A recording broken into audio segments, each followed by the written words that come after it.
Olá, alunos! Eu sou a professora Daniele, da disciplina de Introdução à Educação à Distância, e hoje nós vamos dar continuidade ao módulo 1, com o tópico de Evolução Histórica da EAD.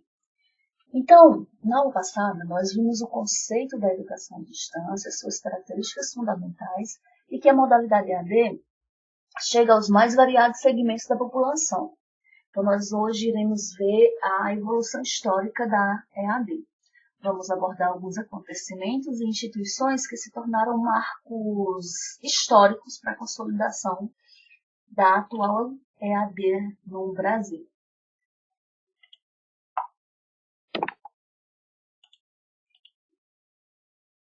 Então, a educação à distância, ela tem em sua história registros de seu crescimento exponencial conforme o avanço das tecnologias, né?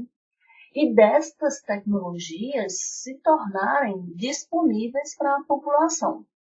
Então, a aula de hoje está baseada toda no artigo de Alves 2011 e Alves, né, explica que alguns compêndios citam as epístolas, que são as cartas, né, de São Paulo às comunidades cristãs, como a origem histórica da educação à distância. Estas epístolas ensinavam como viver dentro das doutrinas cristãs, em ambientes desfavoráveis, e teriam sido enviadas por voltas de meados do século I. Então, a educação à distância remonta ao século I. A partir de então, alguns marcos históricos consolidaram a educação à distância no mundo. Então, no século XV, na Alemanha, com a invenção da imprensa por Gutenberg, possibilitou a difusão de ideias e a massificação do livro, né? Então, esta foi uma tecnologia naquela época que favoreceu o surgimento do livro impresso, dando início à alfabetização de grandes camadas da população. E isso veio a alavancar os processos educacionais, né? E assim ocorreu, então, a evolução histórica da EAD, que hoje é organizada em 4 gerações. Nós temos a primeira geração, a segunda geração, terceira geração e quarta geração, de acordo com os recursos utilizados em determinada época, né? Então, a primeira geração, que é a textual, ela é caracterizada pela instrução por correspondência. A interatividade era somente do aluno com o material escrito. Nessa geração, em 1728, se destaca a oferta de curso pela revista Gazeta de Boston, onde o professor Caleb Phillips, né, oferecia o material para ensino e tutoria por correspondência. Então, com o desenvolvimento desta metodologia, no século XIX, né, ocorreu a grande invenção tecnológica que favoreceu muito o sistema EAD, que foi os Correios, né, através do qual os protagonistas enviavam os materiais, que eram os livros, apostilas, cartas, para o desenvolvimento dos seus cursos. Neste século, né, no século XIX, a EAD ela começa a existir institucionalmente em vários países, como na Suécia, Reino Unido, Berlim, Estados Unidos. Por exemplo, na Suécia foi inaugurado o Instituto Liber Emondis, que possibilitou a milhares de pessoas realizarem cursos através da educação à distância. No Reino Unido, por exemplo, foi inaugurada a primeira escola por correspondência na Europa.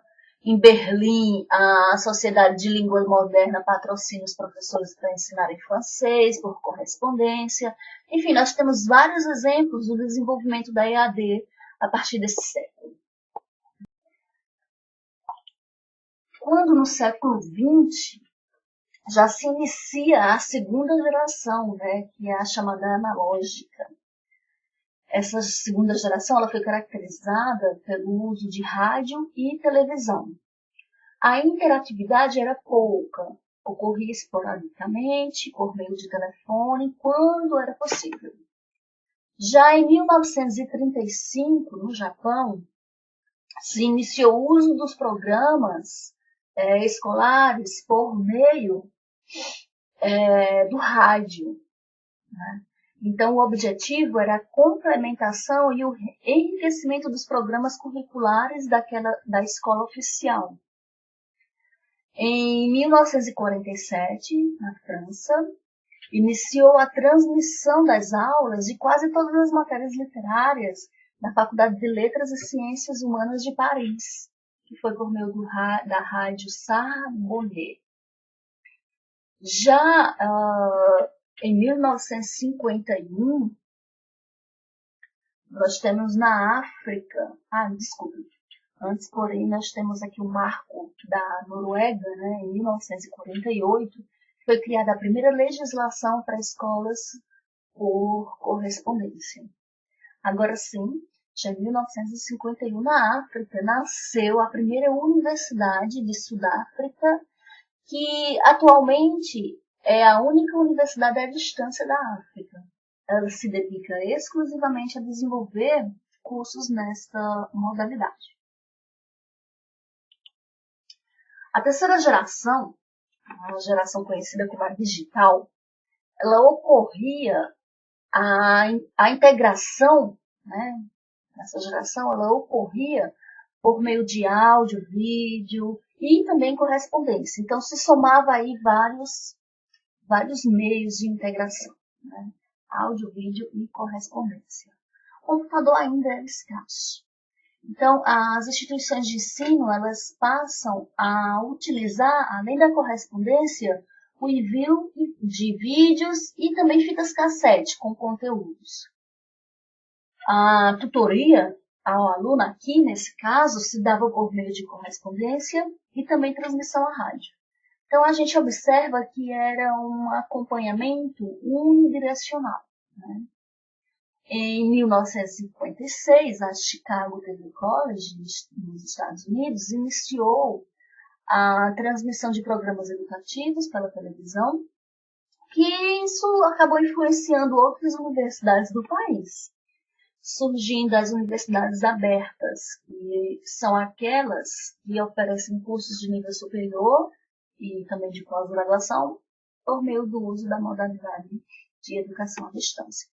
Então, isso acabou influenciando vários países, como Argentina, Reino Unido, Venezuela, Costa Rica, enfim. Todos esses acontecimentos e instituições, eles foram importantes para a consolidação da educação à distância, que é oferecida atualmente em todo o mundo. Então, a gente observa que as tecnologias, elas propiciaram, né, a disseminação em massa da modalidade de educação à distância. E as universidades, elas têm incorporado essas novas tecnologias de informática e de telecomunicação, constituindo assim a quarta geração, né? Que aí ela é mais caracterizada pelas salas de aulas virtuais, que também ocorre o atendimento regular por um tutor, a comunicação síncrona e assíncrona, que é realizada por vários atores do processo de ensino-aprendizagem. Essa quarta geração, nas salas de aulas nós temos materiais constantemente atualizados, as videoaulas gravadas, a interação, ela ocorre aluno-professor, ela é constante, né? Pode ocorrer síncrona e assíncrona. E nós temos várias ferramentas de comunicação. Nós temos os fóruns de discussão para interação de alunos, os chats com os professores, e tudo isso vai proporcionando uma maior interatividade. Então, só para sintetizar, né, as gerações da EAD, nós temos aqui um quadro geral que mostra cada geração e sua característica. Como, por exemplo, na primeira geração, no século XVIII, ela foi marcada pela correspondência. Na segunda geração, o rádio e a televisão eram uma tecnologia utilizada na época. Já a terceira geração era marcada pelo surgimento das universidades abertas e a quarta geração pelo uso de tecnologias mais atuais, como, por exemplo, a teleconferência. Aqui eu inseri a quinta geração porque existem controvérsias entre alguns autores que preferem classificar uma quinta geração marcada pelo uso da internet. Né? Aqui está compilado o recurso tecnológico de acordo com cada ano. Né? Nós temos aí nos anos 40, que era marcado pelo ensino de correspondência, pelos textos. Nós temos anos 50, rádio e TV eram utilizados para intermediar o processo educativo. E assim foi se evoluindo, como a gente já viu nas gerações seguintes.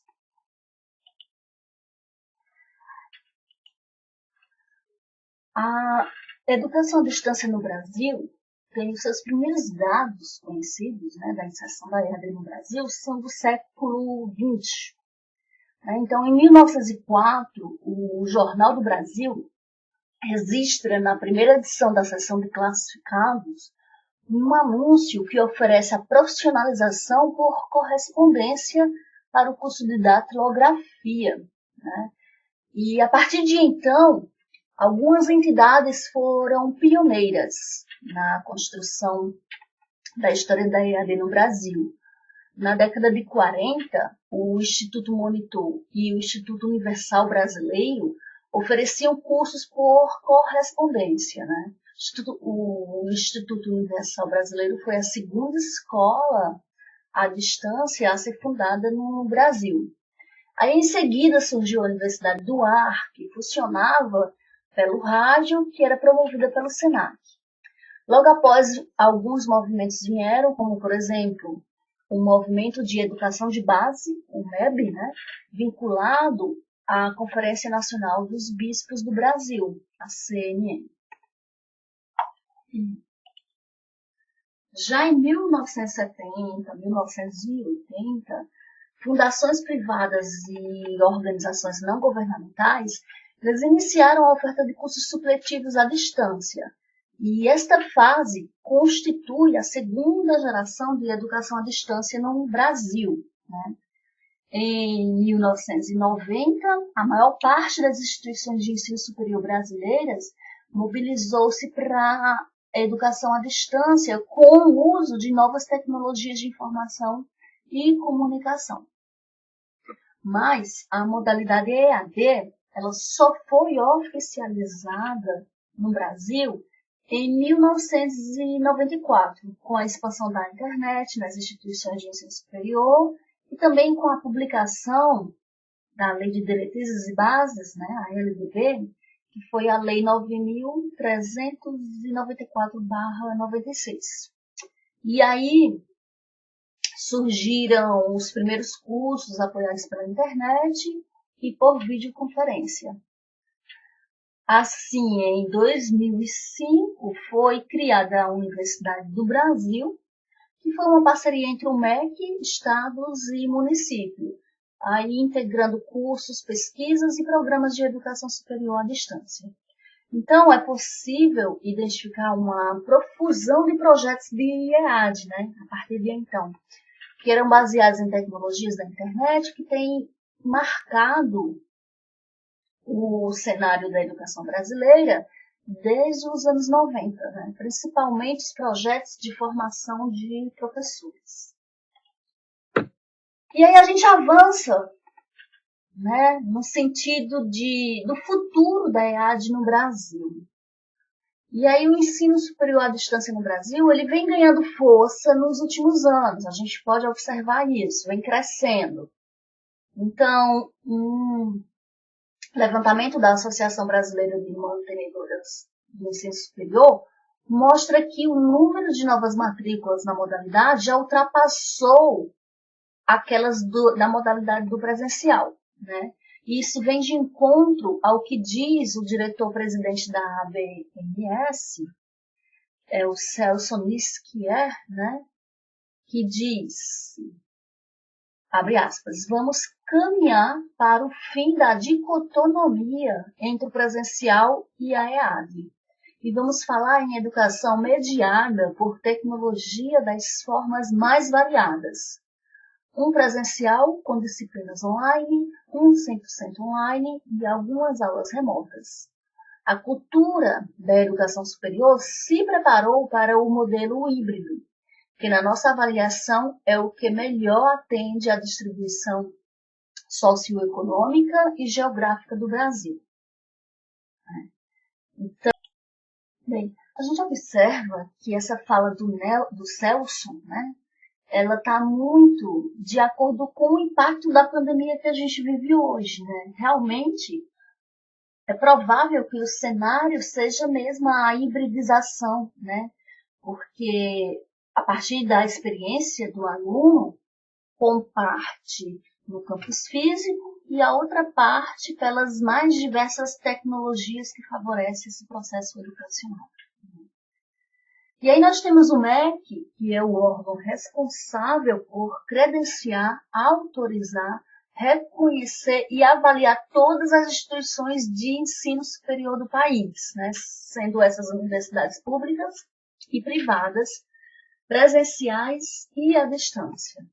Então, além disso, o MEC também ele fiscaliza e atribui notas aos cursos de cada uma dessas universidades. Né? E aí a gente tem que é responsabilidade das universidades e centros de pesquisa são os responsáveis pelo desenvolvimento da EAD. Né?